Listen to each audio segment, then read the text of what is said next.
پرانے زمانے کی بات ہے کہ کسی جنگل میں دو بیل رہتے تھے۔ ان دونوں میں بہت اتفاق تھا۔ ان پر کوئی دشمن حملہ کرتا تو وہ اس کا ڈٹ کر مقابلہ کرتے۔ ایک دفعہ ایک شیر نے ان پر حملہ کر دیا۔ دونوں نے مل کر شیر کا مقابلہ کیا اور اسے مار بھگایا۔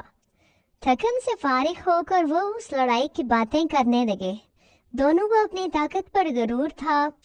ایک بیل نے کہا، میری طاقت نے شیر کو بھاگنے پر مجبور کر دیا۔ میرے سینگوں نے ایسے کاری زخم لگائے کہ شیر نے بھاگنے میں عافیت سمجھی۔ دوسرے نے جواب دیا کہ اگر میں ہوشیاری سے اسے سینگوں پہ نہ لیتا تو شیر تمہاری ہڈی پسلی ایک کر دیتا۔ میرے سینگوں کی وجہ سے ہی تم اپنی جان بچانے میں کامیاب ہوئے۔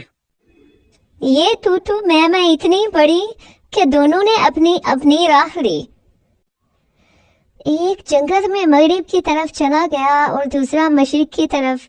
وہ اب جنگل میں الگ الگ رہنے لگے۔ چند دنوں میں زخمی شیر کے زخم بڑھ گئے اور وہ پوری طرح تندرست ہو گیا۔ وہ اپنے غار میں بیٹھا ہوا تھا۔ اسے بیلوں کی نااتفاقی کا علم ہو چکا تھا۔ ایک دن شیر نے ایک بیل کو گھاس چرتے ہوئے دیکھا تو وہ بھاگتا ہوا اس کے پاس آیا اور اس پر حملہ کر دیا اور اس کو مار گرایا اور پھر اس کو چیڑ پھاڑ کر رکھ دیا اور خوب جی بھر کر اس کا گوشت کھایا۔ اگلے دن وہ دوسرے بیل کی تلاش میں نکل کھڑا ہوا۔ یہ بیل بھی اسے جلد ہی مل گیا۔ شیر اپنے شکار کو دیکھ کر بہت خوش ہوا۔ بیل گھاس چر رہا تھا۔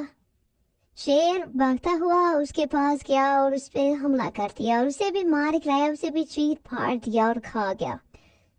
اس طرح بیلوں کی نا اتفاقی کی وجہ سے وہ دونوں ختم ہو گئے۔ وہ دونوں اپنی جان سے ہاتھ